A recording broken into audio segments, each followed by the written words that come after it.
அதாவது புதுச்சேரியில் இருக்கக்கூடிய 23 சட்டமன்ற தொகுதிகளில் இருக்கக்கூடிய 2 மையங்கள் இங்கு இருக்கின்றது. நீங்கள் பார்க்கலாம், ஒளிப்பதிவாளர் சீர் காண்பித்துக் கொண்டிருக்கிறார். கிட்டத்தட்ட 2000க்கும் மேற்பட்ட முகவர்கள் நீண்ட வரிசையில நின்று அவர்கள் உள்ளே செல்வதற்காக காத்துக் கொண்டிருக்கிறார்கள். இன்னும் 10 நிமிடத்திற்குள்ள அவர்களை உள்ளே அனுப்புவதற்கான நடவடிக்கை எடுக்கப்பட்டு வருகின்றது. மேலும் அவர்களுக்கான சோதனை என்பது தீவிர சோதனை எடுக்கப்பட்டு வருகின்றது.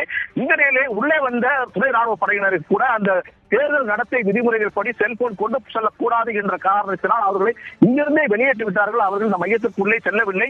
அவர்கள் செல்போனை வெளியே வைத்து விட்டு வந்தால் மட்டுமே உள்ள அனுமதிக்கப்படும் என்று தெரிவித்திருக்கிறார்கள். இந்த நிலையிலே இந்த மையத்தை சுற்றி 3 அடுக்கு பாதுகாப்பு போடப்பட்டிருக்கின்றன.